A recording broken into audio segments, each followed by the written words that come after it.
Si on est actionnaire d'une société en Israël, il y a une question qui revient tout le temps, une question fondamentale. Comment se rémunérer? Ça a l'air simple comme ça, mais vous allez voir, les conséquences sont énormes. Alors, c'est le grand dilemme. Le salaire, bien stable, ou le dividende, plus flexible.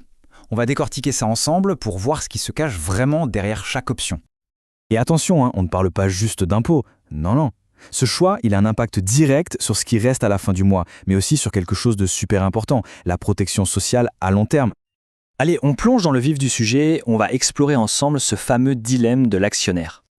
Et vous allez voir, c'est un vrai casse-tête. Il faut penser à tout, les impôts bien sûr, les cotisations, la couverture sociale, mais aussi les besoins personnels en liquidité et même la stratégie de la boîte. C'est tout un écosystème. Bon, alors explorons la première piste, la voie du salaire, celle de la sécurité et de la structure. Le salaire, on connaît tous, c'est simple. C'est une paye fixe qui tombe pour le travail qu'on a fait. Peu importe si la boîte a fait des super profits ou non, le salaire, lui, il ne bouge pas. C'est prévisible et c'est plutôt rassurant. Alors là, attention, ça se corse un peu. En Israël, l'impôt sur le salaire, il est progressif. Ça veut dire quoi? Eh bien, plus on gagne, plus le taux d'imposition grimpe. Et ça peut même monter jusqu'à 50%. C'est un point super important à garder en tête dans le calcul. Mais il y a un mais énorme, et c'est le gros avantage du salaire, la couverture sociale.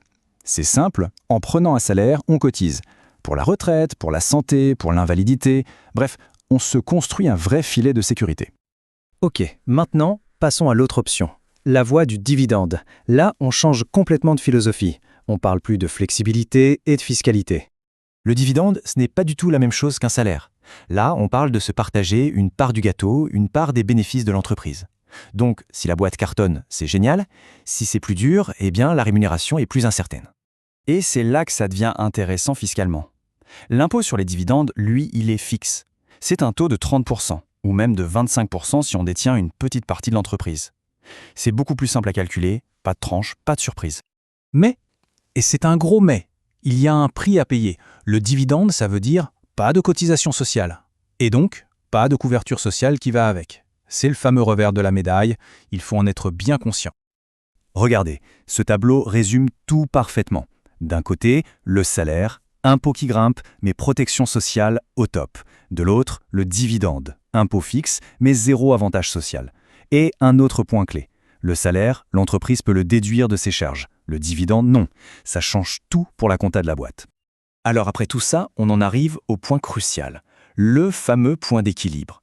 À quel moment ça vaut le coup de basculer de l'un à l'autre? La question qu'on se pose tous, c'est à partir de quel salaire il vaut mieux commencer à penser aux dividendes? Eh bien, le voilà, le chiffre magique. En général, les experts s'accordent à dire que le seuil se situe autour de 20 000 shekels bruts par mois. Pourquoi ce chiffre? C'est assez logique en fait. Passer ce cap, chaque shekel de plus en salaire est tellement taxé que ça devient plus rentable de passer par la case dividende, même en comptant l'impôt sur la société avant. Attention quand même, ce chiffre, c'est une boussole, pas une loi gravée dans le marbre. Il y a plein d'autres choses à prendre en compte que juste le net à la fin du mois.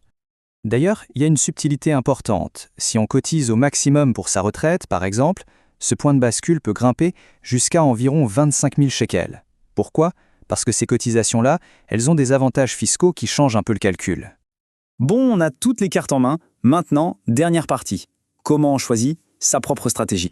En fait, il faut se poser les bonnes questions. Quelle est sa situation perso? A-t-on besoin de liquidité tout de suite? Quels sont les plans pour la retraite? Et bien sûr, comment tout ça s'intègre dans la stratégie globale de l'entreprise? La conclusion de tout ça, elle est simple. Il n'y a pas de réponse toute faite. La solution parfaite, c'est du sur-mesure. Ça dépend de chaque personne, de chaque situation d'entreprise. Et c'est pour ça que le conseil le plus important, c'est celui-là. Il ne faut pas rester seul face à ça. Aller voir un expert comptable, un pro de la fiscalité, ce n'est pas un luxe. C'est même indispensable pour faire le bon choix. Alors pour finir, une dernière question à se poser. Est-ce que sa propre stratégie de rémunération est vraiment optimisée? C'est une réflexion qui vaut le coup pour trouver le juste équilibre entre la performance financière d'aujourd'hui et la sécurité de demain.